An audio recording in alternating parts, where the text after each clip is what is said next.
আমরা বাবা মায়েরা বাচ্চাদেরকে স্বাস্থ্যবিধি শেখাতে গিয়ে প্রায় নানা সমস্যায় পড়ি এবং অনেক সময় আসলে ওদেরকে হাত ধোয়া বা অন্যান্য স্বাস্থ্যবিধি মেনে চলার প্রয়োজনীয়তা বোঝাতে পারি না। তো আমার বড় বাচ্চার জন্য একটা ছড়া লিখেছিলাম। ও যখন ছোট ছিল কিছুতেই তাকে হাত ধুয়ে খাওয়ার প্রয়োজনীয়তা বোঝাতে পারছিলাম না, তো তখন একটা ছড়া লিখেছিলাম। ছড়াটা পড়ছি। হাত ধুই, খাবার খাই, ভালো করে ধুতে হবে সাবান নিয়ে হাতে। হাত না ধুয়ে খাবে না তো দিনে কিংবা রাতে। হাত না ধুয়ে খাবার খেলে কি হবে তা জানো? রোগ জীবাণু বাঁধবে বাসা, সেটা কি ভাই মানো? নখের ভেতর থাকে যেসব জীবাণুদের ঘর, পেটের ভেতর গিয়ে তারা আনবে ডেকে জ্বর।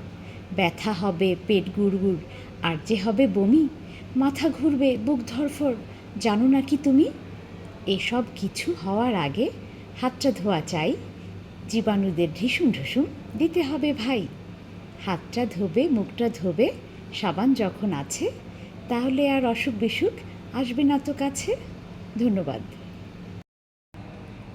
তো আমরা যেটা করতে পারি তা হচ্ছে শিশুদেরকে ছড়ার মাধ্যমে কিংবা গল্পের মাধ্যমে অথবা অনেক রকম রাইমস আছে, ভিডিও ইউটিউবে পাওয়া যায়, সেগুলো দেখানোর মাধ্যমে ওদেরকে হাত ধোয়ার গুরুত্ব, বিশেষ করে খাওয়ার আগে এবং পরে এবং ওয়াশরুম ব্যবহারের পরে ভালো করে সাবান দিয়ে হাত ধোয়ার গুরুত্বটা বোঝানোর চেষ্টা করতে পারি।